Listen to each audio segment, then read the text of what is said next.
Julio Schwartzman.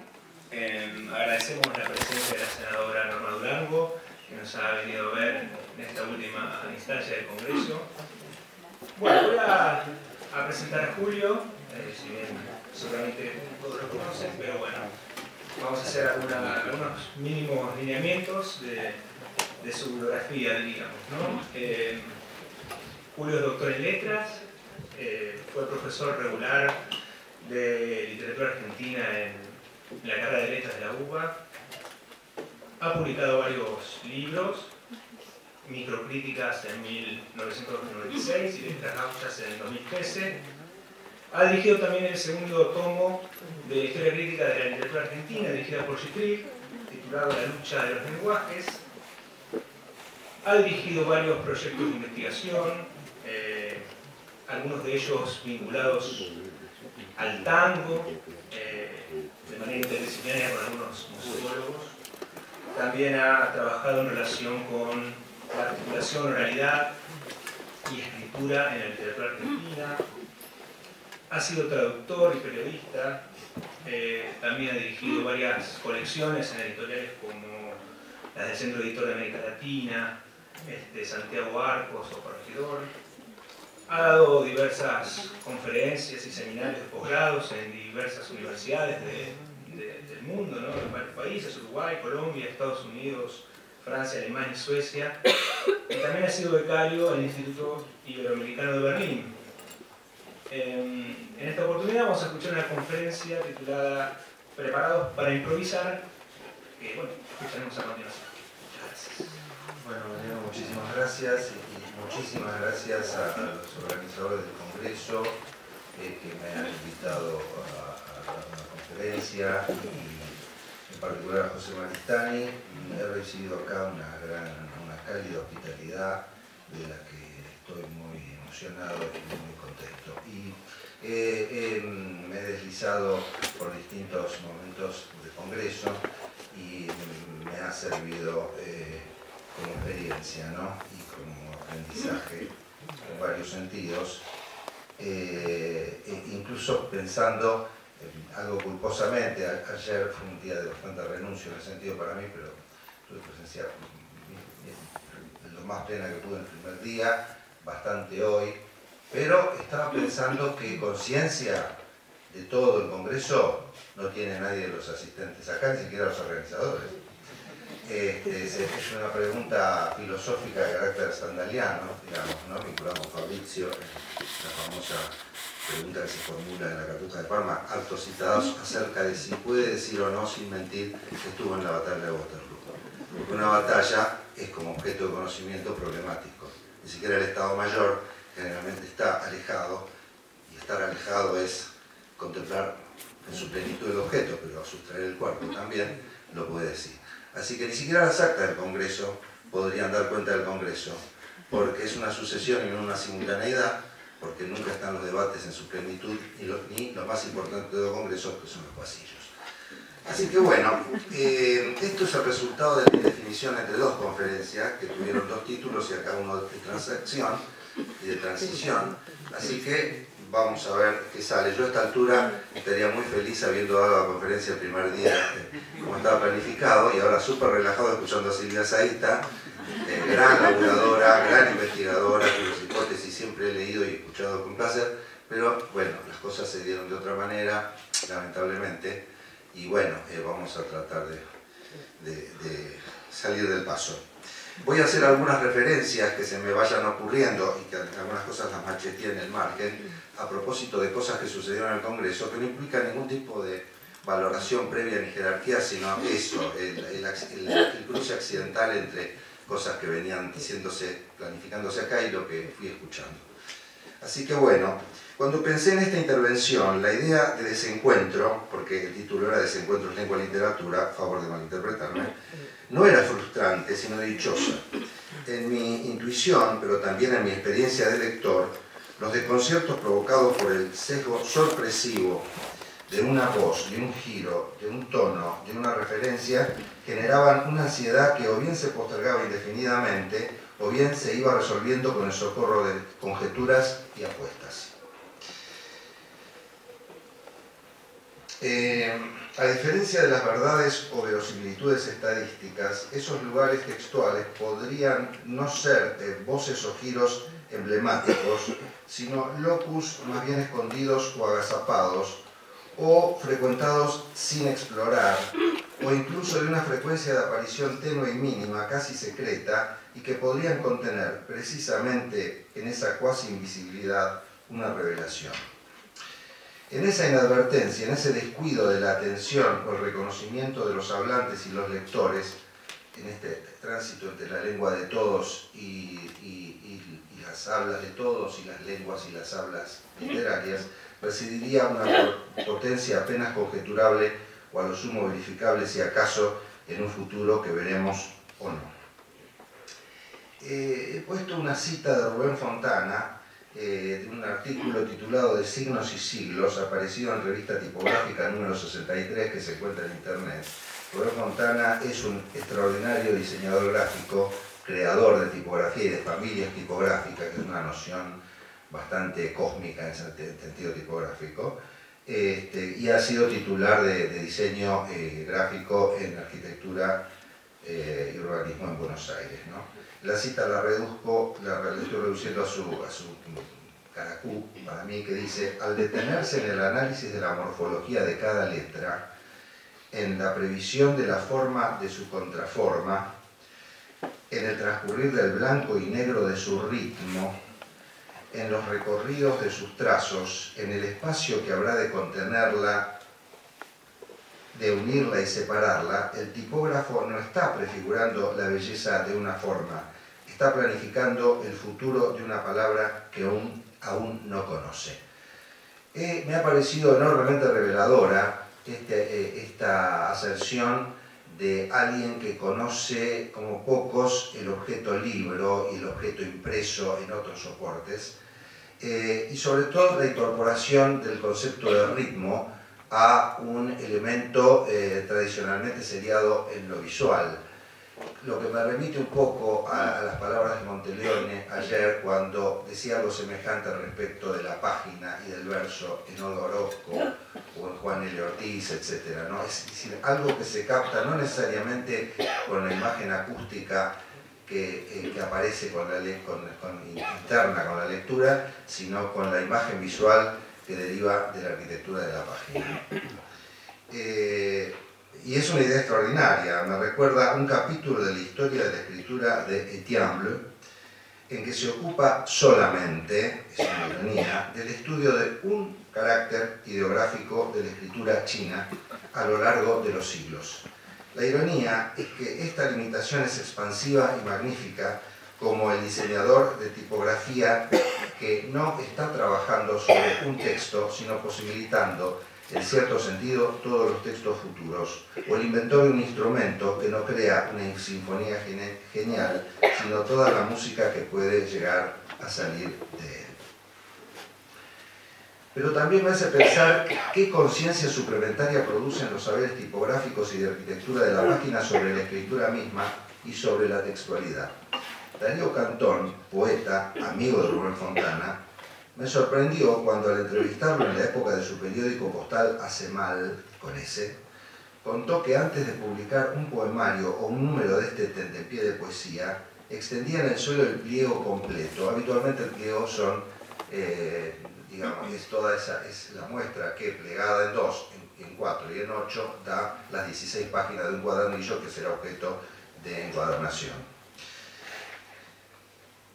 De modo de ver no solo el verso, el poema o la página, sino el armado de todas las páginas de un cuadernillo. Esto le permitía verificar, por ejemplo, el movimiento que iba de un verso de la línea 7 de una página par al de la misma línea de la página impar siguiente, si en el pliego coincidía, que no siempre ocurre, o de cualquier otra, y aún inversa, pues porque la endereza el sucesivo plegar, y de esa manera cobrar una conciencia inédita de una relación hipertextual, que de otra manera no habría sido posible. El libro, el folleto y aún, digamos, otras formas, el periódico, te confina a una sucesión que impide ese desplazamiento rápido que muchas veces se produce vía memoria o erudición del lector o retención, pero que el despliegue del pliego con intencional ejercicio del acusativo interno posibilita. Entonces, de repente se me ocurre que se podría leer de otra manera, o de hecho se los lee de otra manera, aunque sea inconsciente, a los escritores tipógrafos, cuya conciencia arquitectónica del libro tiene que manifestarse inevitablemente en la composición. Así, William Morris, más atrás William Blake, entre nosotros Elías Castelnuovo y el oriental Vicente Rossi, y el gran imprentero Juan Andralis, de cuyo taller, el Archibrazo, salieron joyas de la imprenta argentina, y que como poeta, en los años 50, que viajó a París y se formó también en el taller de Cassandre, que hacía extraordinarios diseños de murales, integró el grupo surrealista ya tardío con los Superstites de André Breton, y con toda la movida que había ahí de Man Ray, Wilfredo Lam, Benjamin Peret, que ya era grande y que era de los pocos que habían seguido fieles al líder. Bien,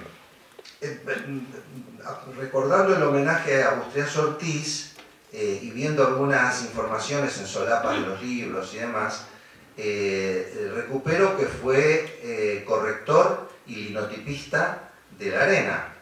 Y ese saber, otra vez, me parece que algo tiene que haber, más allá del oído, que es tan importante para todo poeta, que obviamente lo fue para él, en su composición, ¿no? En el sentido, la linotipo es la tipografía moderna, maquinal, maquínica, podemos decir, que nace a mediados del siglo XIX y se desarrolla extraordinariamente, que nos presenta la imagen de un tipo en la base de una maquinaria que lo excede y con un tablero mucho mayor que el de la mecanografía, incluso el de la computadora, y donde cada vez que oprime con un atril, con el texto, con el manuscrito original o la mecanografía, de cada vez que oprime una tecla, se inicia un proceso maquínico de captación de fundición del plomo. Imagínense los vapores y la salubridad del trabajo, ¿no?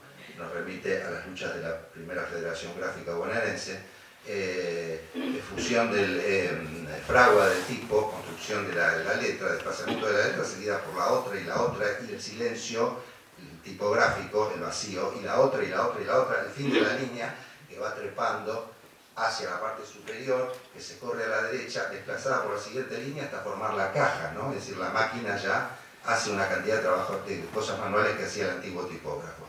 Digamos, eso hizo Bustriaso también, digamos, y esa su intersección de esa etapa de construcción del diario, o eventualmente de algún folleto, o eventualmente de algún libro, me parece que dota de alguna relación con la materialidad del objeto que no puede no incidir en una imagen o en un ritmo. En los borradores de esta charla, o por lo menos de la primera charla de los dos que componen como una verdadera oferta de esta conferencia, anoté una serie de giros, gritos, susurros, palabras, frases y modos de referir que podrían funcionar como hitos en la bitácora de una investigación chúcara. Copio algunas que han terminado siendo, acá puse 11, creo que son 13, pero en realidad, en beneficio de la paciencia de ustedes, las primeras solo las voy a titular y no las voy a desarrollar, y me voy a concentrar seguramente en las tres últimas, que es el tobogán que nos conduce a la segunda conferencia, digamos, que es la que tiene que ver con la gran payada histórica, y si no me equivoco es la que quedó en el programa. No sé. Bueno, la primera es una cita que solo dice, y lamento tener que hacer una mínima performance porque es así, es mansilla, y la cita dice fin de cita. Porque la cita está en el capítulo 25 de de una excursión a los indios Ranqueles, que finalmente el momento celebratorio del encuentro con Mariano Rosas, para decirlo en su nombre de bautismo cristiano, ¿no? ¿Cómo sería Jean Truth World? Bueno, me encanta oírlo bien pronunciado. ¿Cómo sería? Bueno, lamento no reproducirlo, después me gustaría que lo digas. Bueno, entonces, en ese encuentro, bien a lo Ranquel, cada uno tiene que levantar el cuerpo del otro. Extraordinaria, me hacía una gran serie del tema de la comunicación de los cuerpos, ¿no? Y yo diría comunicación transgenérica de los cuerpos. Desde la China Carmen hasta un soldado que se llama Carmen, ¿no? De manera que, digo, para entender que algunas de las operaciones que se hacen hoy, por ejemplo las que notoriamente hace Gabriela Cabezón Cámara, donde de repente un personaje que se llama Rosario, el gaucho Rosario, se apocopa en Rosa. Y vos lees y decís, y entonces Rosa, por ejemplo, se acomodó el tirador, y bueno, lo que fuere, hizo fuego, etc. Y te escribe una serie de cosas que en los roles del trío que se está formando son masculinas, y la está haciendo Rosa. Entonces, este desconcierto de los nombres, por el cual decir Carmen es la china y Carmen es el soldado, y después junto con ciertas leyendas que se han contado siempre en la familia Mansilla y García Mansilla, hacen volar mucho al lector, ¿no?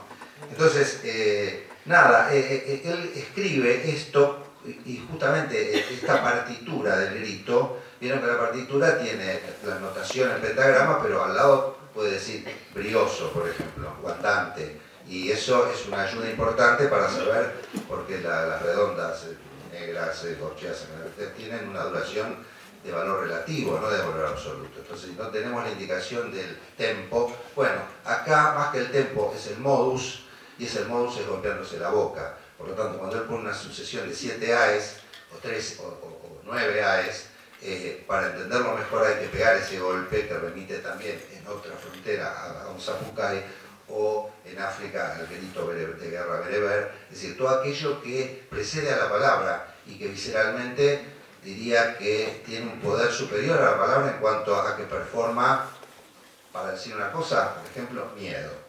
Entonces, bueno, violé mis propias normas, no puedo dedicarme a cada entrada de esta manera, pero bueno, funcionó como un aviso publicitario. O sea, les juro por Dios que las demás también las puedo desarrollar.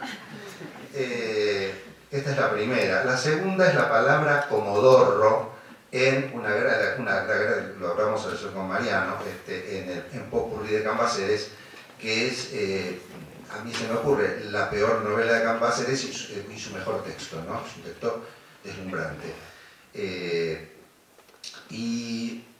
Esta palabra a mí siempre me desconcertó porque nunca supe qué quería decir.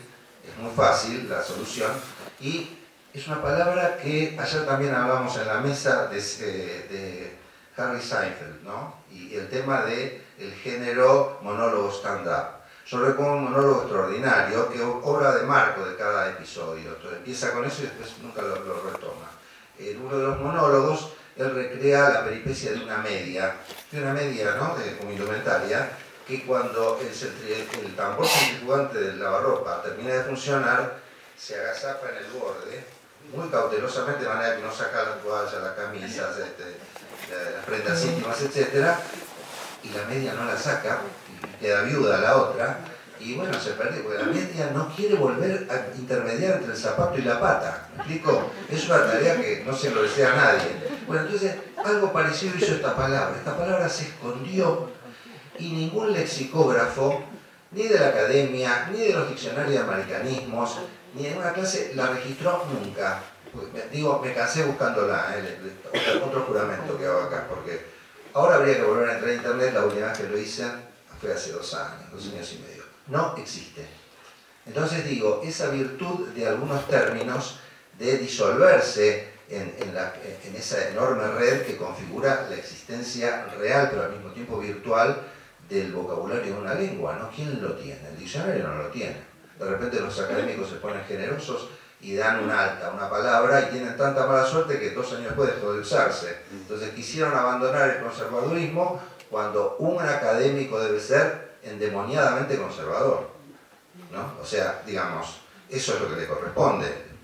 Digamos, después, yo qué sé, yo no quisiera ser académico de las academias generales, igual se entiende, ¿no? Forzosamente lo soy, y no puedo evitarlo, pero esa palabra se sustrajo. Y cuando uno no conoce una palabra, nada, acude a lo que puede, por ejemplo, la terminación, el sufijo "orro", que algo nos dice, ¿no? Integra muchos sustantivos, algunos adjetivos, generalmente peyora o disminuye, etc. Sigo. La evolución del verbo lunfardo boludear, que los viejos repertorios subjetivizaban en su acepción básica. Boludear era tontear o haraganear, no hacer nada, básicamente, rascarse. Y en las últimas, me cuesta calcular, 2 décadas, pasó a tener un sentido objetivo, es decir, algo que hace alguien con otra persona, no me boludees. Es decir, no hagas de mí un boludo pensando que voy a creer lo que me estás diciendo. Es un funcionamiento de formación de palabras bastante ajeno al español y más propio del inglés, que transforma cualquier sustantivo, cualquier grupo nominal, cualquier expresión adverbial, la verbaliza. Incluso cualquier frase. El español no procede en general así, pero se ve que las jergas aprenden, ¿no? Y también aumentan la multiplicidad de las palabras como los espejos, según se recordaba una ponencia sobre Borges, ¿no? Pendorcho.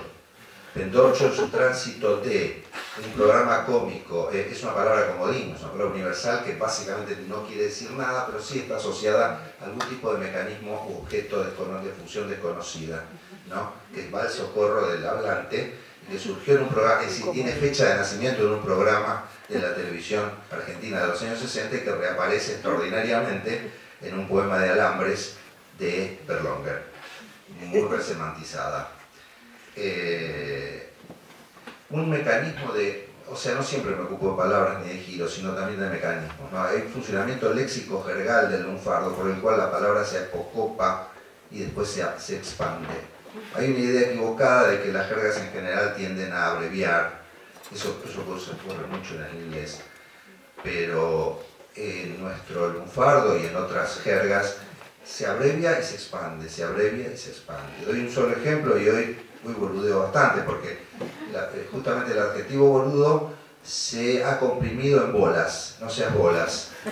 Bolas se ha expandido en paragoge en bolastro y bolastro en paragoge en bolastrum. O sea que el mecanismo yo lo llamo fuelle, ¿no? Es bandoneón, cierra, abre, condensa, expande. Y es un mecanismo jergal. Y lo voy a retomar enseguida cuando me refiera a la relación entre Jules Solar y Borges. Bueno, el adjetivo forrado, forrada, en El poeta y las cortesanas, el tercer poemario de Baldomero Fernández Moreno, una delicia, Ciudad del 17, donde Baldomero, porque también habría que tomar a César, que lo dejé en el camino acá para abreviar, un gran creador del léxico.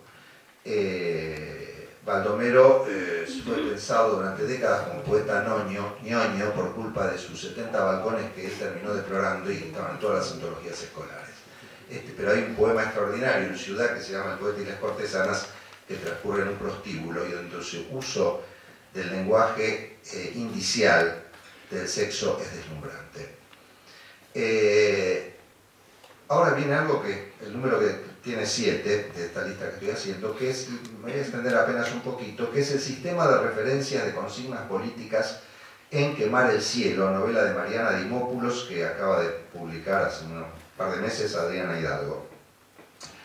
Se trata de una narradora que busca las huellas de una prima desaparecida en los años de la dictadura, una prima que a medida que se va evocando su peripecia, va emergiendo una gran conciencia política en ella, en la desaparecida, y una asunción de compromisos vitales muy fuertes. Mientras que la que la busca está desleída, no tiene una conciencia política, ni quizá aparentemente de ninguna otra, sino una búsqueda meramente guiada, también habría que encomisarlo por la emoción y el temor de la pérdida. Y en ese camino la subjetividad de quien busca se va objetivando en datos duros de documento, testimonio, archivo, hemeroteca, mientras que el objeto de su búsqueda se va subjetivizando en términos de opciones muy personales. En ese transcurrir, el texto tiene un comportamiento extraño porque empieza a contar esta narradora que por momentos parece venir de un espectro que va de Henry James hasta Akutagawa, en el sentido de que el efecto de su relato produce un saber mayor que el que ella misma puede tener, que es un gran descubrimiento de la narrativa oriental y occidental. En el Quemar del Cielo se empiezan a contar consignas, porque es raro, la funcionalidad de la consigna es gritarse. La consigna es un gran hallazgo de síntesis poética, política, ajustada a la coyuntura. Puede valer para un día, una semana, un mes o algunos años, y tiene que ser muy precisa en ese sentido. Pero una cosa es gritar una consigna y otra cosa es referirla en estilo indirecto. Entonces, fíjense, uno gritó que viviera el general, carajo. Esto tiene un desvanecimiento de toda energía. Y el efecto que produce es, por un lado, deceptivo, por otro lado, es de un efecto de distancia que toda crítica supone y de disección. Obviamente, esta es una consigna para gritar, y para gritar con mucha energía, ¿no? Y además, el general no tiene ninguna especificación porque ahí está funcionando la figura de la antonomasia. Es decir, evidentemente, no es ni el general Belgrano, ni el general de Lepiane. Estoy hablando de generales bastante honrosos, digamos, ¿no? Porque podría hablar de una gran inmundicia, y no quiero incurrir en eso. Pero quiero decir, que viva el general carajo es un relato que enfría y que justamente posibilita la crítica, que es otra cosa que contiene la novela. Mariana Dimopoulos es una gran traductora de Benjamin y una gran docente respecto de las ideas de Frankfurt en general y de Benjamin en particular. No quiero abundar, pero quiero decir, los militares que se iban y ya nunca volverían, esto es el 82, fin de Malvinas, y respecto hasta el 83 y el cambio de gobierno, y esa ilusión de muchas gargantas de que se cerrara definitivamente un periodo y se viera otro más venturoso en la política y en la historia argentina, que parte se pudo cumplir y otra parte pudo también decepcionar. Pero otra vez, no es que se van y nunca volverán, ¿no? Sino y entonces ahí aparece la consecución propia de la subordinada, ¿no? Que tiene un régimen verbal dependiente de la subordinación.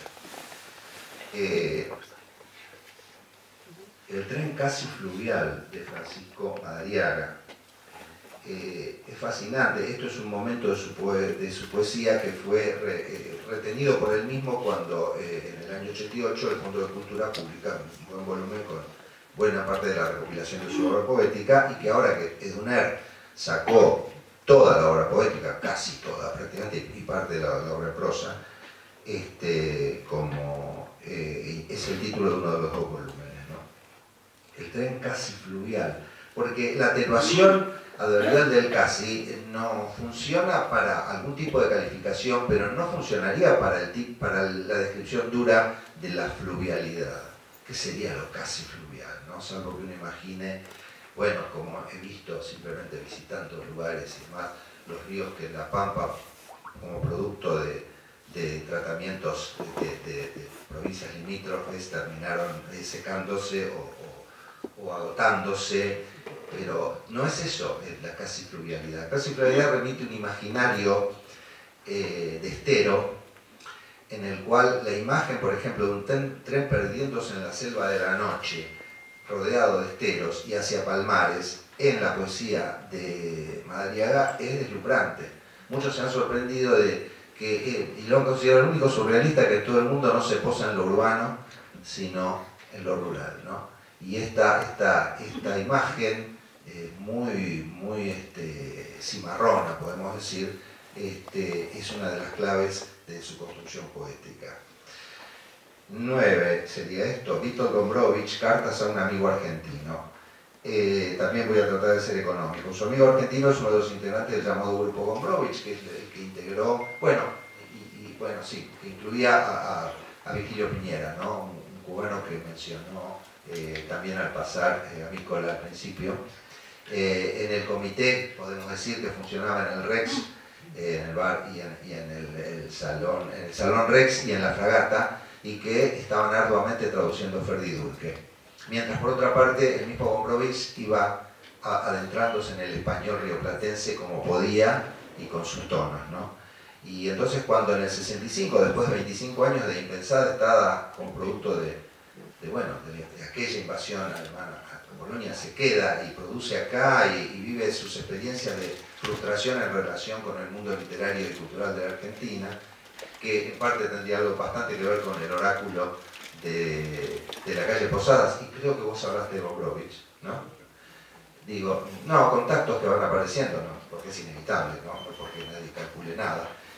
Entonces, cuando él se va, se dirige todo el tiempo a Juan Carlos Gómez y le dice: Goma, hace mucho que no le escribo porque estoy ajetreado. Goma, quería recordarle que... Goma, no me venga con lo que está diciendo de homosexualidad, que es una pavada, etc. Goma, goma, goma, goma. ¿No? Goma, goma, goma. Bueno, la historia de esta palabra se puede rastrear en los diccionarios lunfardos y quizás la más penosa de cierta perversión de nuestros programas de entretenimiento. Estoy hablando de Showmatch en los años 90, cuyo conductor utilizaba mucho el adjetivo goma como tonto, gil, pesado, cargoso.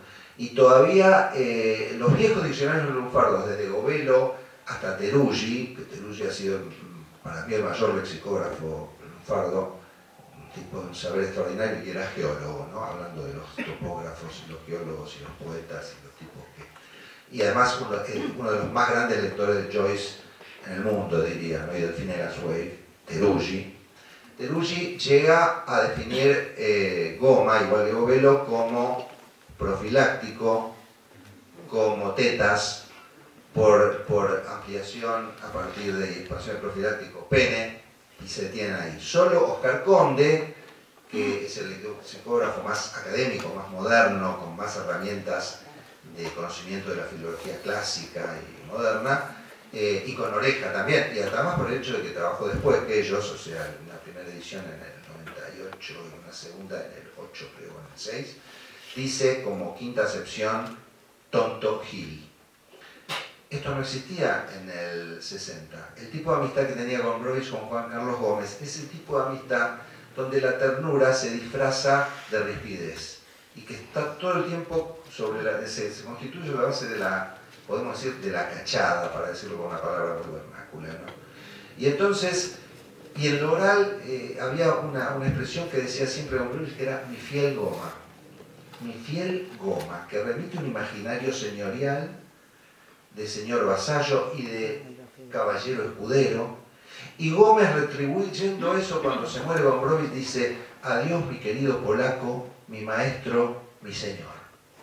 O sea, no hay que ser literales en esto, ¿eh? Quiero decir, evocar una relación de ese tipo puede ser conjurarla también. No hay, entonces vamos a denunciar, ¿me explico? La denuncia está bien, pero muchas veces hay un coqueteo con las formas de la dominación, o del sadismo, o etcétera, lo que ustedes quieran. Pero esa amistad, que era intensa y productiva, se constituyó sobre esa base. Y de eso emerge Goma, antes que ningún abuso social lo consolide en ese sentido. Era como decir tontín, en cierto sentido, ¿no? Porque a veces lo vapuleaba. Bueno, ese es un ejemplo de cómo no es que la literatura necesariamente use magistralmente algo que viene, o no, algo que viene del ámbito de la producción social de la lengua, sino que a veces lo intuye, lo genera, lo simultánea. Bueno, hay que apurarse. Juana Vignosi, mencionada hoy, creo que por Graciela, ¿no? Recién en la mesa recién, vuelve del exilio, publica un libro en el 87, Regreso a la Patria, que está en una compilación que, bueno, a ustedes me recordarán el título quizá, Mi Ley to Ley, o La Ley to Ley, en 1987, y propone este poema. Lo puedo leer porque es breve. Supiste quién era antes de que yo empezara a sospecharlo. Ahora, caminando por lejanas y míticas ciudades, soy tu triunfo. Vos hiciste esa figura que recorre lugares que nunca conocerás, pero son solo tuyos para siempre. Vos los soñaste y yo los conozco. Para mí las fachadas, para vos el deseo, lo único posible de ser llamado eternidad. Me detengo en la palabra triunfo. El evocado, la evocada, quien evoca, pueden ser innumerables figuras, no podemos congelarlo en una atribución. Sin embargo, parece inevitable que en un libro que viene del exilio, un exilio inducido por la represión, el peligro de permanecer en el suelo argentino, el regreso a la patria, lo que uno sabe de la peripecia vital y poética de Juan Avignozzi, tienden a que imaginemos a un caído en los 70, alguien que integró una comunidad que también acepta ser llamada amistad o camaradería o militancia, hecha de afectos, expectativas, compromisos, riesgos, errores, temores.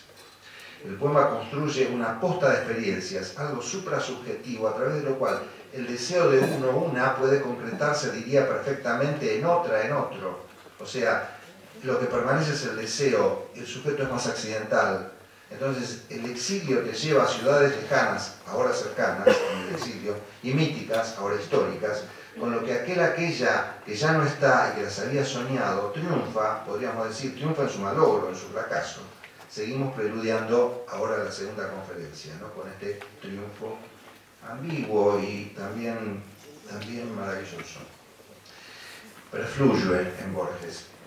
Bueno, voy a liquidarlo lo más brevemente posible. Borges no era un constructor de grandes universos, pero admiraba, irónicamente podemos decir, con esta oxímoron, a esos constructores, ¿no? Desde Ramón Llull a podemos decir al creador del Esperanto, ¿no? A Zamenhof, y a Schleicher, creador simultáneamente de otra lengua universal artificial, producto de la combinación de rasgos morfosemánticos, morfoléxicos de otras lenguas. Él jamás lo habría hecho, pero admiraba la empresa. Y él, porque en general él no partía de las grandes construcciones, sino del fragmento y su fractalidad. Entonces, ese momento brillante de Tlön, o que habría que decir, digamos un poco amaneradamente Tlön, ¿no? Porque hasta el nombre mima cierta cosa como nórdica o del antiguo sajón, Tlön, Bar, Orbis Tertius, donde trata de imaginar qué tipo de lengua puede tener una sociedad en la cual, y un planeta, podemos decir, y sus zonas y sus divisiones políticas, donde la realidad es una petición de principios y donde el idealismo es la religión oficial, donde, como bien dice él, decir que las monedas que encontré en el camino a las 7 de la tarde y que las había perdido a las 3 es un ejemplo de asociación de ideas libres, por ejemplo, no hay causalidad. Entonces, el idioma tiene que proscribir el sustantivo, porque el sustantivo es la clase de palabras que piensa en realidad en términos de unicidad, discreción, en el sentido que se habla de unidades discretas, por ejemplo, en lingüística. Esencialismo, la palabra y la cosa, en las tradiciones filosóficas realistas, etc. Entonces, Tlön no puede tener sustantivo. Entonces da el famoso ejemplo de la luna apareció sobre el cielo, tras el río, y entonces él dice que, bueno, no lo traje acá, lamentablemente, porque la cita es maravillosa. Ah, sí, está acá. Aprovecha para divertirse, generando una nueva luenga, y luenga. En Tlön se diría Lör, Ufang, Axaxaxas, bleu. O sea que parece, si fuera como ese momento de la biblioteca Babel que se abre un libro y aparece una cantidad de caracteres endemoniados y están repetidos en todas las páginas, ¿no? Pero en este fragmento dice que lo intenta traducir, entonces dice, o sea, no se puede decir la luna surgió sobre el río, porque luna y río son esencias, no hay esencias en todo, ni siquiera hay objeto, ni hay realidad. Entonces todo tiene que ser un fluir verbal, ¿no? Entonces, la única manera de ejemplificarlo es con una especie de neoinglés que diga, por eso genera la palabra, bueno, no genera, está ahí upward, como hacia arriba. Detrás duradero fluir luneció, entonces genera un verbo inexistente como el verbo lunar o lunecer, y dice que Sul Solar traduce, o sea, entra como personaje, así como había entrado Bioy al principio, con brevedad, upatas per fluyo el uno. Entonces, upward, behind the on-streaming Itmund, o sea, es la evitación sagaz.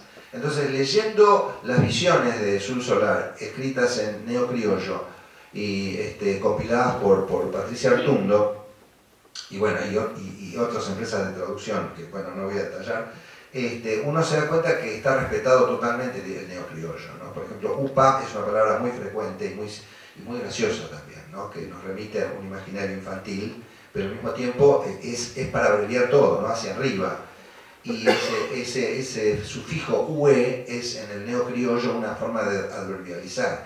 Y sobre todo que Jules siempre entre un sintagma que incluye un verbo, una preposición y un sustantivo, por ejemplo, como si dijéramos caminó por la ribera, él va a decir siempre percaminó la ribera, haciéndolo transitivo y condensándolo. Entonces, otra vez, digamos, me parece que está funcionando ese mecanismo que decía de cómo las lenguas o las jergas comprimen, expanden, esta vez con la compulsión de compresión. Y Borges, punta de iceberg, toman, yo diría que por más que quería y celebraba a Jules, no le interesa, me parece mucho el neocriollo, más que para decir cómo podría funcionar como traducción plausible de la lengua del plano.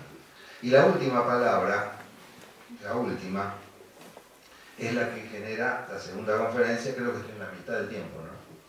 Después controlamos, ¿no? Y además cuando la gente empiece a desear, también avisa. Porque yo sin anteojos no me doy cuenta. No puedo funcionar ninguno. Entonces, la otra palabra es redota. Redota en Martín Fierro, ¿no? Es en la segunda parte, en la vuelta, 1879, y en el capítulo decisivo, capítulo 30, que es de la payada con el moreno. Es una metatesis muy reconocible, muy criolla, como hay otras, de la palabra de la lengua general de Rota.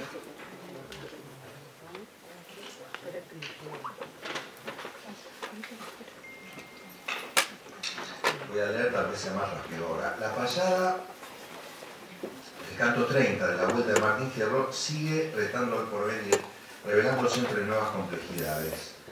Lo que acontece ahí es el canto mismo, es decir, su trasunto en la escritura. Todo se cifra en el canto, la materia, la forma, la peripecia. Dos de los más tenaces lectores que tuvo la gauchesca en el siglo XX fueron grandes escritores, Borges y Ezequiel Martínez Estrada, y ambos intervinieron en algún sentido en la textualidad de Martín Fierro. Quiero recuperar la noción de intervención porque en el 20º Congreso hubo muchas entradas, o varias entradas sobre, hoy se mencionó también en la mesa de escritoras, sobre la obra de Gabriela Cabezón Cámara, también con menciones a la obra al guacho Martín Fierro de Oscar Fariña y alguna otra. Y yo creo que ahí se habló ocasionalmente de parodia, alguien discutió la noción, pero me parece que no siempre, y además faltaría que creo que también, y estoy recordando mal el programa, no sé si alguien se ocupó del Martín Fierro ordenado alfabéticamente de Pablo Cachafián. Creo que en todas hay intervenciones sobre el texto, no son solo intervenciones sobre el texto. Quizá la de Pablo Cachafián acepte mejor esa categoría porque es el nudo procedimiento, ¿no? Es decidir tomar raída, destacarla, porque esto es digitalidad mediante y escritura electrónica mediante, destacarla y hacer clic en en el orden alfabético descendente, ¿no? Y entonces la ordenación de todos los versos de Martín Fierro como una continuidad de la ida, yo creo que más que nada por razones económicas, ¿no? De edición, mucho más breve, de la A a la Y. Esa es la parte, y está, me parece que tomo intervención del orden de donde viene, que es las artes plásticas, cuando avanzan hacia una forma de práctica artística que es como performativa, de las artes llamadas performativas. Entonces, como cuando vamos a una exposición y de repente hay un agujero importante, es un cuadro de Valle Planas, y una exposición de Valle Planas, y después, digamos, prestada momentáneamente al Museo Sívori, porque ahí un artista hizo una instalación con esa obra de Valle Planas. Entonces, ¿qué es instalar? Sacar del contexto, ponerlo en otro, y una nueva sucesión genera una nueva lectura. Es un procedimiento que también literario, ¿no? Y sobre todo crítico, ¿no? La crítica podría ser esta operación de sacar de contexto y recontextualizar en otro discurso. Para bien o para mal, eso dependerá de sus efectos.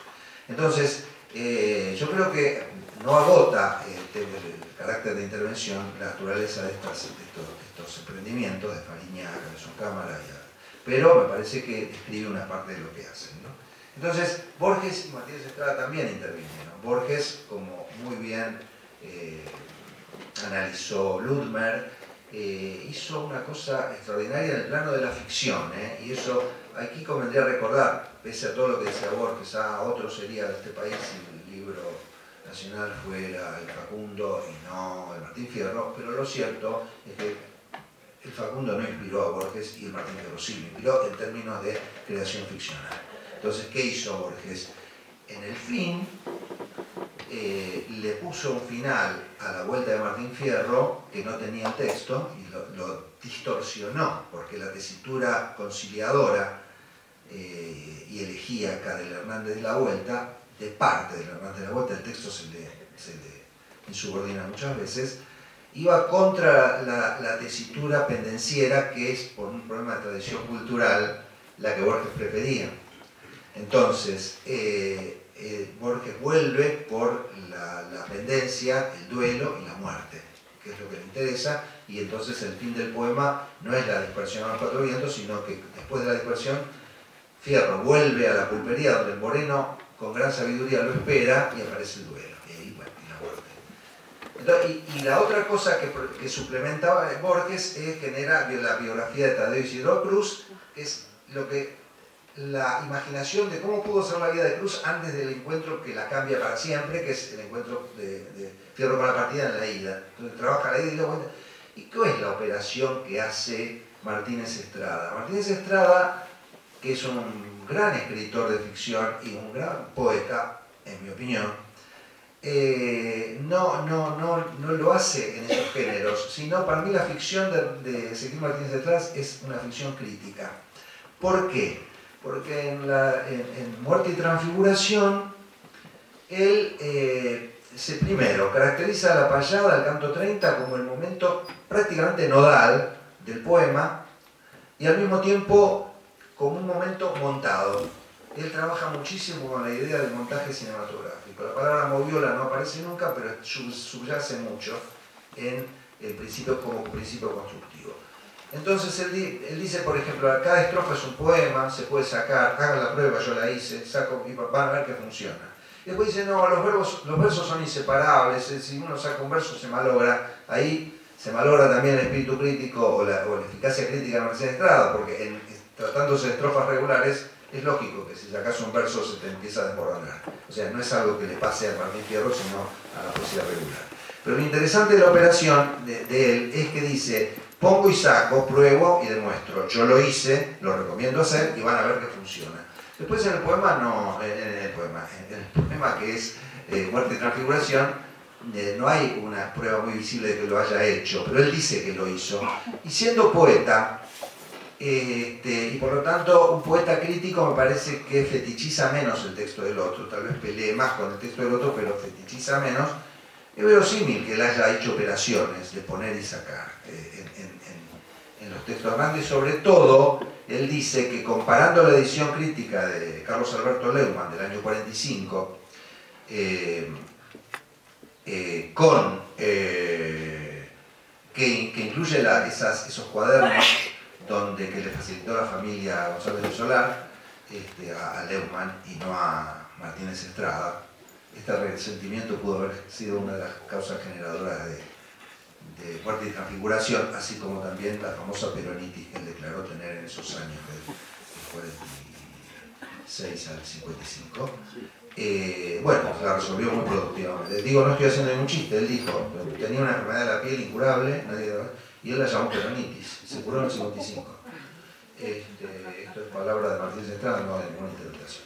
Entonces, pero él con eso hizo algo, ¿no? Hizo la cuestión y le escribió una carta a un amigo en México y le dijo, Facundo es un texto sobre el peronismo, digo, o sea, de cómo el anacronismo produce cierto tipo de saber, ¿no? Está clarísimo, pero cómo no se inhibió, porque si no, no puede ser, porque este siglo XIX, esa tontería no vale o sea, le gustaba la apuesta crítico-poética, digamos, eso quiero decir. Entonces, eso es lo que pasa con lo que hace operaciones, pone, saca y dice que eso demuestra cosas. Bueno, entonces con esto paso de largo por la cuestión de las intervenciones y paso a la cuestión de la performance y la improvisación, ¿no? O sea, el canto 30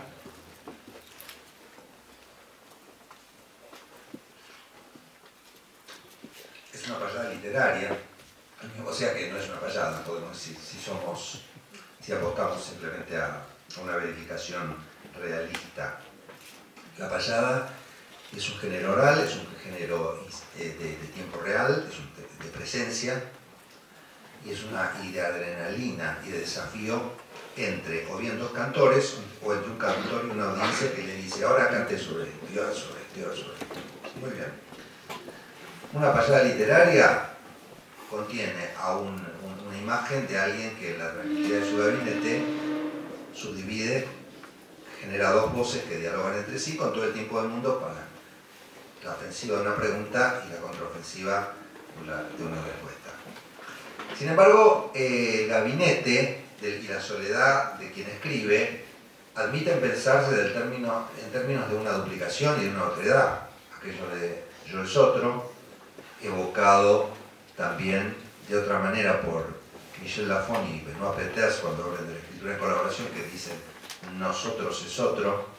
O sea, por ejemplo, digo, Gustos Domecq de Bioy y de Borges no es una combinación, no es una suma de los dos, ni una combinación de los dos, sino un tercero que ellos generan en la escritura de colaboración. O como decía Monteleón en relación con Orozco, y ustedes me podrán recordar, yo somos tú, puede ser, decía eso, ¿no? Es extraordinario, ¿no? Porque solo la agramaticalidad puede transutar ese fenómeno complejo. Por lo tanto, la payada es la payada de duelo de dos o de duelo de uno con el resto, pero la payada literaria hay un fantasma que está trabajando ahí. No es la payada, pero es otra cosa. Por suerte no voy a durar mucho. Entonces, yo también. Entonces, acá hay una cita extraordinaria que tomo de Arnold Schoenberg, creador de la música serial y del dodecafonismo, que a su vez tienen tratados de enseñanza de la música tonal que son bibliografía obligatoria a todos los conservatorios. Y en un pasaje muy citado de un estudio sobre Johannes Brahms, dice: después de todo, el que improvisa debe anticiparse a su propia acción y la composición es una improvisación ralentada. Esto es extraordinario, ¿no? O sea, justamente toma las dos formas que parecería que no tienen diálogo posible, que es improvisar, ¿no? Digamos, en el jazz, la jam session, no todo el jazz, la jam session donde viene el tipo de contrabajo, viene el batero, viene el pianista y después tutti quanti y dicen, bueno, ¿qué hacemos? Y bueno, hacemos tipo tutti, dale, bueno, esto, no la conozco, no importa, viene con la línea de acordes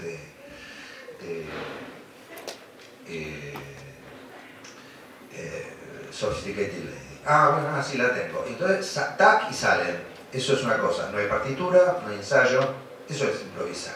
Ahora, hay saber musical, hay saber de armonización, hay saber de toque de instrumento. O sea, no es que es la nada. Es algo, pero donde se le sacaron se le sacó la red, digamos, a ese acróbata de la improvisación. O una zapada acá, o una en Cuba que se le llama, bueno, tiene otro nombre, y en el Caribe también, descarga, extraordinario. Entonces, pero a la vez, Brahms o Bach, digamos, para hablar de monstruos, no, otra vez el gabinete, otra vez la tranquilidad, otra vez la concepción, la maduración, etc. Pero hay un punto en esa concepción, esa maduración, donde aparece algo, y esa aparición se parece al de la improvisación. Por lo tanto, la idea de que la improvisación es una creación en tiempo largo, es una creación instantánea, una composición instantánea, y que la composición es una improvisación de tiempo largo, es un intento extraordinario de Schoenberg de unir dos formas de trabajar la música que parecía que no se podían unir nunca.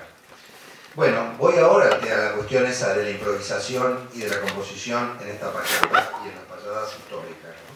Para eso me voy a tener que tomar al mayor payador de todos los tiempos, según dicen, que es Gabino Ezeiza, ¿no? Entonces voy a saltear un montón de datos que son de eruditos y de las fuentes, ¿no? Pero cuando muere, en el 16, justamente era un payador radical y muere cuando subió.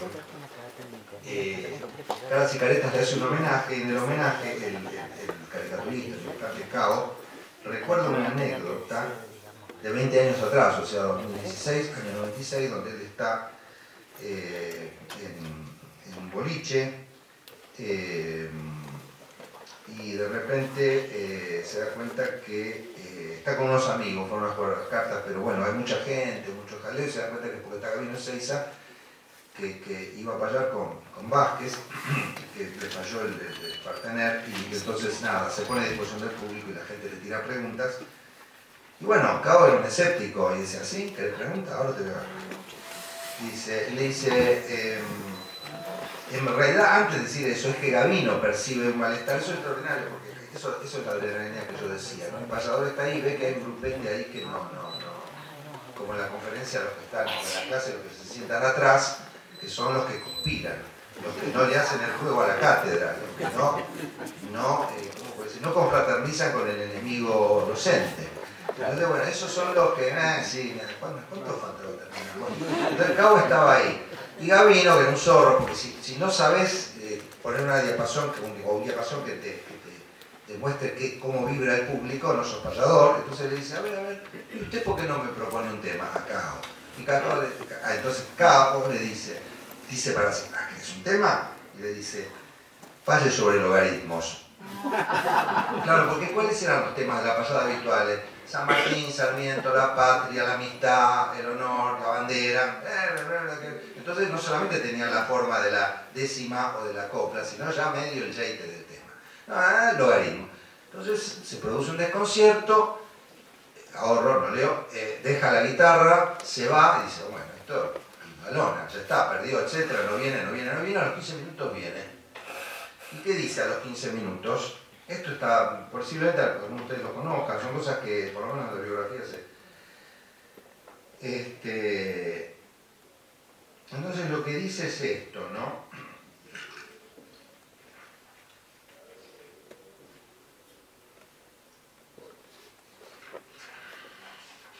¿Qué quiero decir?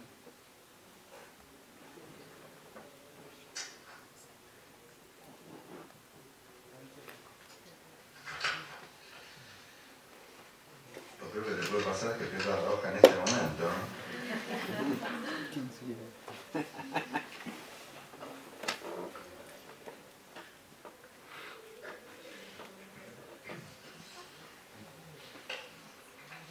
Perdón.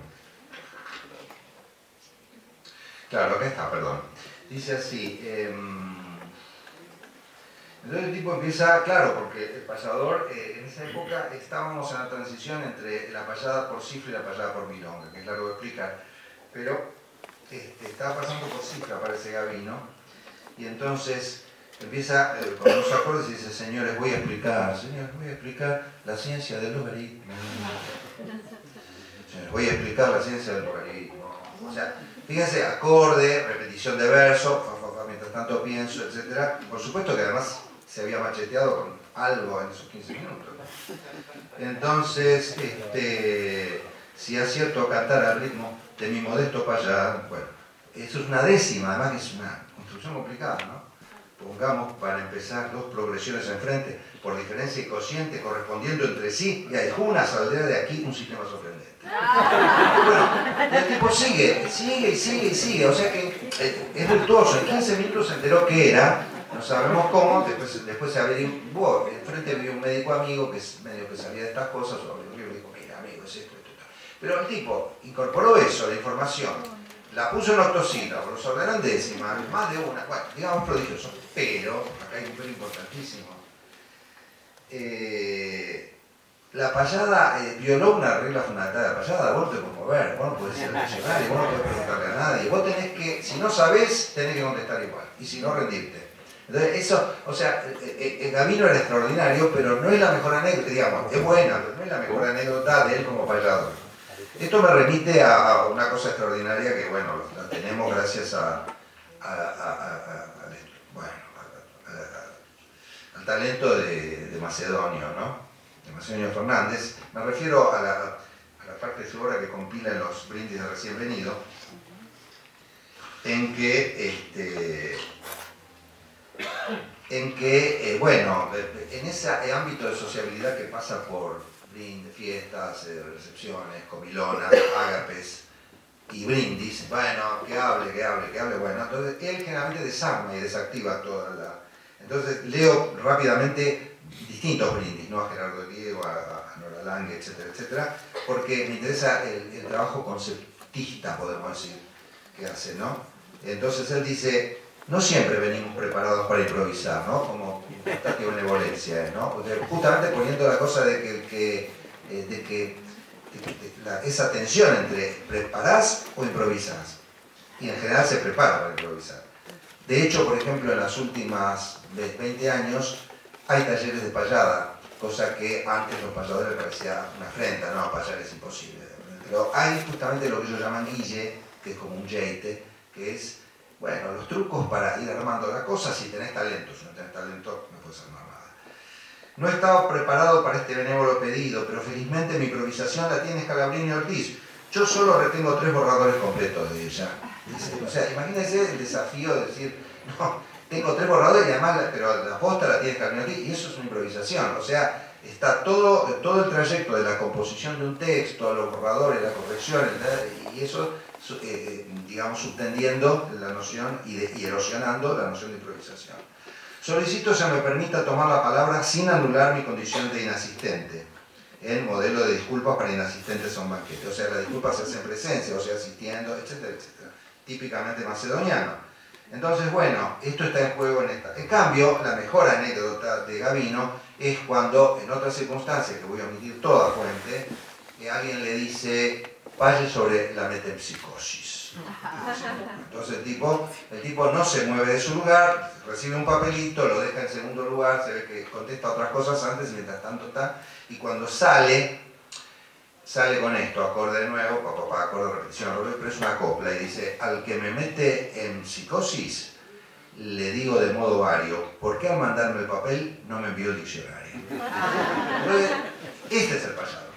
No es el que contesta con el saber, porque ningún payador ni nadie sabe todo, pero tiene que salir del paso. Esa es la clave. Con esto termino con la payada histórica y voy al momento central de la payada del Martín Fierro y el Moreno, omitiendo todo lo anterior, pero solo evocando que cuando el Moreno se presenta, dice, estoy pues a su mandado, empieza a echarme la sonda, si gusta que le responda, aunque con lenguaje tosco. En lecturas no conozco la J por ser redonda. Entonces, yo lo comenté esto en otra ocasión, no lo voy a hacer ahora, pero básicamente dice, no sé leer, no, ese es mi... Pero si vos estás en un box, vos no decís, acá tengo nada, tengo una herida no cicatrizada, porque el otro te va a ver en el talón de Aquiles, y comienza declarando su debilidad. Entonces, va pregunta, va respuesta, pregunta, respuesta, pregunta, respuesta, y al final le toca el turno a Fierro, y bueno, ahí dice, bueno, este negro lo tengo que ensartar con algo, y dice, ansí prepara Moreno cuanto tu saber encierre, y sin que tu lengua yerre, me has de decir lo que emprende el que del tiempo depende en los meses que traen R. Bueno, la formulación arrevesada quizá exija prosificación y encima glosa, puesto que el tiempo cíclico involucrado, la temporada cálida, no se enuncia como tal, sino a través del código alfabético. Una vez decodificado, el Moreno deberá decir qué tareas realiza el hombre de campo entre septiembre y abril, es decir, justamente entre primavera y el comienzo del otoño, o sea, toda la temporada cálida en el hemisferio sur, ¿se entiende? De otra, hay una cantidad de refranes a ese respecto que se invierten entre sur y norte. Pero no sabe leer, es decir, no es que no sepa, como entendieron unos cuantos críticos, cuáles son esas faenas, y cuando habla de faenas rurales, Hernández y su personaje piensan básicamente en la ganadería, ¿no? En el país tradicional, no mucho en la agricultura, salvo en la medida en que sea forraje y todo eso, ¿no? Entonces el tema es ese, ¿no? El problema no está entonces, como censura a un impaciente Santiago Lugones, editor del poema en el 26, porque dice que la cláusula está pésimamente construida, porque no es así. La sintaxis es correcta de la estrofa es un desastre de equívoco, es una estrofa que requiere traducción. Y él dice, está muy mal construida como de gaucho. Otro error terrible de Santiago Lugones, está pésimamente construida como de erudito y como de prosista y como de escribiente, porque cae en todas las dificultades de la parataxis y la subordinación. En general, si vamos al discurso, incluso el de los propios payadores, es más llano, es más hipotaxis quise decir, ¿no? O sea, caen todos los problemas de la hipotaxis, de la subordinación, de la subordinación, de la subordinación. Mientras que el discurso oral suele ser más bien paratáctico, ¿no? Ahora, la trabazón de la estrofa podría trasuntar las dificultades que Hernández afrontó sin superar del todo con la desafortunada pregunta de Fierro, el maltrato del otro a partir de la letra, el juego desleal de quien se había definido del vamos, yo no soy cantor letrado, ¿no? Entonces, bueno, la pregunta anonada, liquida al Moreno, y sin voluntad más que sin recursos, para afrontar una contestación, pero a la vez con inocultable cólera, parece que se entrega. De la ignorancia de Naides ninguno debe abusar, y aunque me puede doblar todo el que tenga más arte, no voy a ninguna parte a dejarme machetear. He reclarado que en lectura soy redondo como Jota, no avergüence mi redota, pues con claridad le digo, no me gusta que conmigo nadie juegue a la pelota, y ahí va a el reconocimiento aristotélico, ¿no? Dice, yo soy el hermano del que mataste en la ida, ¿no? Lo digo rápido. Y bueno, y ahí, y entre otras cosas, cuando reconoce su redota, dice, se empieza a conmiserar, ¿no? Le da pena de su propia situación y se rebaja. Así le pasa a cualquiera cuando en competencia se halla un cantor de media talla con otro de talla entera. Bueno, aún así, Hernández logra, así como creo que una de las peores estrofas es la de la pregunta por la R en Fierro, una de las más bellas es la de la tristeza del Moreno, ¿no? Vencido. Dice, también los árboles crujen si el ventarrón los azota, y si aquí mi queja brota con amargura, consiste en que es muy larga y muy triste la noche de la redota. Entonces,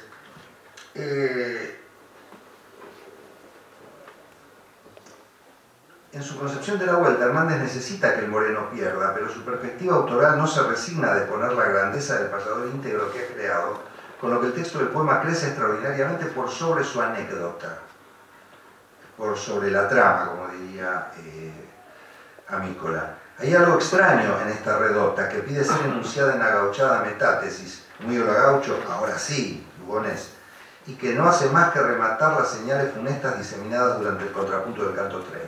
El poema adopta al Moreno no solo de género poético, sino también de la sorda determinación que lo lleva a ese fin.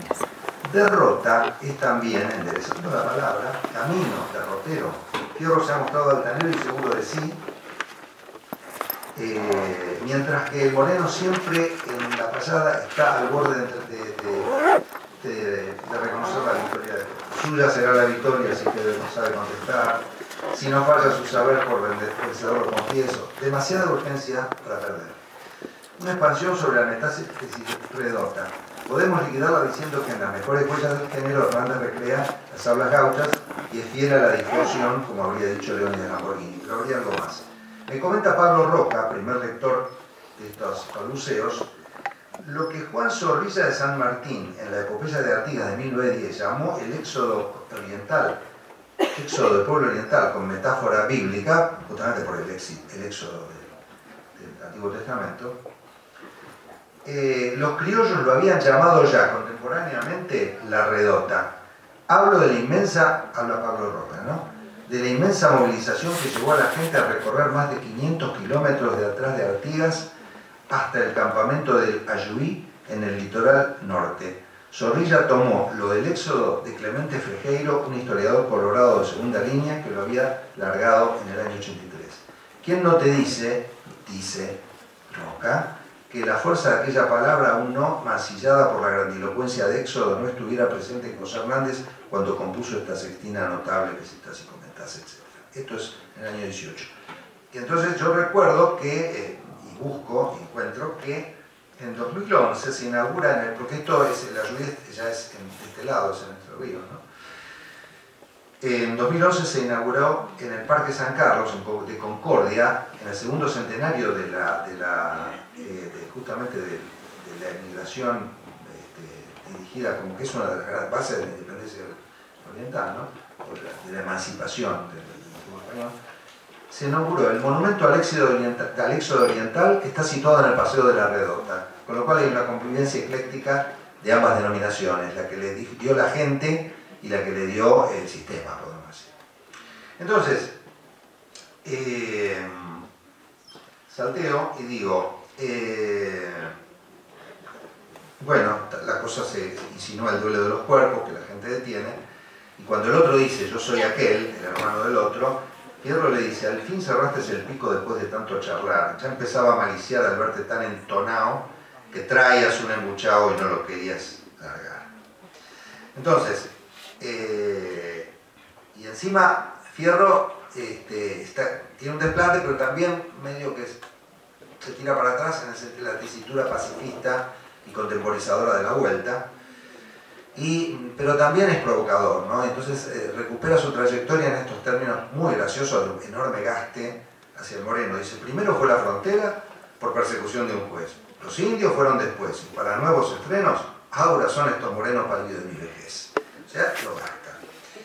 Yo he conocido a toditos los negros más peleadores. Había algunos superiores de cuerpo y de vista, y si vivo les daré una historia de las mejores. O sea, jodido, ¿no? O sea, y Hernández celebra y disfruta y manifiesta su goce ante la caída de este extraordinario personaje que ha creado. Entonces, ahora voy al meollo de todo y voy terminando. Quiero concentrarme en el giro de los meses que traen R, porque ese train es lo que analizó magistralmente Lois, Elida Lois, cuando ve la operación lingüística que hace Hernández, ¿no? Que no es de los meses que traen R, que sería un verso de 9, por lo cual cuando lo lee mal Mitre, cuando lo lee mal Canet, dicen este hombre pobrecito no sabe construir un octosílabo. No, hermano, vos no sabés escuchar el habla que está recreando Hernández en los meses que traen R. O sea, y al mantenerlo en el momento en que Fierro claudica, en muchas maneras, hay algo que todavía en lo que no claudica Fierro Hernández, que es en el uso de esta lengua rebelde, podemos decir, o diferencial, para ser exacto. Entonces, sugiere otro abordaje para el cierre de la payada. El golpe mortal que define el triunfo relativo de Hernández es la apelación de Fierro al alfabeto. Por eso puede decirse que la suya es una victoria a lo Pirro. Ha debido asumir la posición de aquellos respecto de los cuales había definido por contraposición su identidad laída, los cantores letrados. Y los letrados no cantores que han aparecido en el curso del desarrollo de la ida y la vuelta son atroces, ¿no? el juez de paz que ordena la riada del montón, el coronel que manda a los soldados a trabajar en sus propias chacras, el comendante que le roba el caballo moro, el pulpero amigo del jefe del cantón que nos tenía, otra vez la sinéresis disruptiva, apuntados a todos con más cuentas que un rosario, el mayor que le niega la paga. Bueno, la verdad que ese es el universo letrado en el Montefiero. Entonces, y finalmente Fierro cuando le pregunta por la R. Ahora, fíjense que el negro, lo que se postula acá, lo que estoy tratando de decir, es que el negro podía, como adivino Ezeiza, con la metempsicosis, categoría de tradición órfico-pitagórica, ahora volvemos otra vez a la reunión de ayer de homenaje a Olga,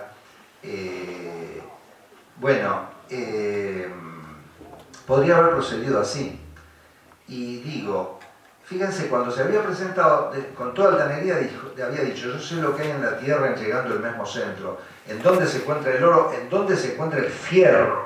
O sea, le dice, te conozco, sé de dónde venís. Por lo tanto, estaba arriba, no abajo. Y después dice, y sé como cualquier otro el por qué retumba el trueno, por qué son las estaciones del verano y del invierno. Sé también de dónde salen las aguas que caen del cielo. No necesitaba saber más el Moreno para contestar bien la pregunta de Fierro. Por lo cual, se postulo que es una intervención, digamos, puede ser una broma, esto es el paso de lo extra poético a lo poético, ¿no? Es decir, una intención con la cual Hernández le suelta la mano al Moreno y dice, arreglate. Pero el Moreno, con lo que había mostrado que tenía y con su enorme capacidad de payador, tal como lo creó Hernández, podía haber contestado esa pregunta. Y acá, digo, de nuevo, y plagiando yo a Martínez Estrada, digo, yo he hecho la prueba estudiando el idiolecto del Moreno, sabiendo lo que sabe el Moreno, sabiendo lo que sabe Hernández en función del estancillo donde habla de las tareas del hombre del campo, categoría que disuelve al propietario, el mayordomo, el capataz y el peón, en uno solo. Bueno, no podemos imaginar por qué. Toda esa amalgama de saberes y prácticas adentro y afuera del poema hacen que el Moreno haya podido contestar perfectamente la pregunta y he ido por más. En esas condiciones, el Moreno adquiere otra dimensión, ¿no?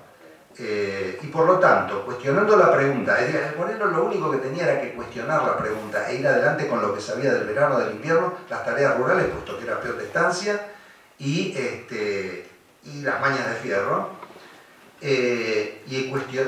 Cuestionar la pregunta es dar la vuelta, es interrogarla. Y respondiéndola con lo que sabe y sobre todo con lo que ignora, el Moreno no necesitaría, como en el suplemento de Borges en el fin, matar al hombre que debe matar, kill his man, como recuerda él, para cumplir su destino y ser el otro. Podría hacerlo a la manera del sabio ignorante que ha aprendido arduamente a ignorar, que no se asombra de ningún saber, que transforma su carencia en estímulo e imaginación, su imaginación en respuesta altanera, su respuesta en diálogo fecundo en la rueda eterna del contrapunto, como imaginó la payada Leónidas Lamborghini, que en lugar de prolongarla y suplementarla, la cortó, y no en los dos sabios, su poema, y no dejó que nadie ganara, y dejó a los cantores en la rueda de la eternidad del tiempo, o sea, de la eternidad. Entonces quedaría invicto no solo frente a quien lo fustiga por su diferencia, por el color de su piel, por su presunta minoridad, también libre de los usos y apropiaciones estatales en la historia de las lecturas del poema, y lo que no es poca cosa, libre también de su propia autoconmiseración.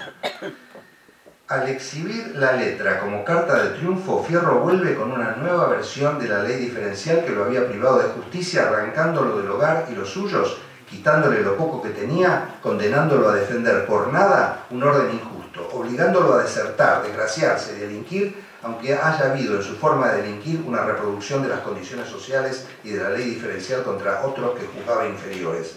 Ahora la diferencia la pone él arriba y abajo el Moreno, a quien expulsa del nuevo orden social. Nadie le retribuirá los servicios que está dispuesto a brindar ese sistema al que quiere integrarse, ni siquiera en el orden simbólico Rojas y Lugones. Leída desde la ida, la redota del Moreno es la de Fierro mismo. Retomando la pedagogía y la filosofía de Joseph Jacotot, hijo de la Revolución Francesa, Jacques Rancière formula esta síntesis. La sinrazón social encuentra su máxima expresión concentrada en lo que podríamos llamar la paradoja de los inferiores superiores. Todos están sometidos a quien se representa como inferior, sometidos a la ley de la masa por la pretensión misma de distinguirse de ella. No tenés salvación. Propongo al Moreno como héroe antiheroico de la payada y del poema, el que toma la posta del gaucho matrero de la ida y la lleva adelante sin entregarse, invicto al fin.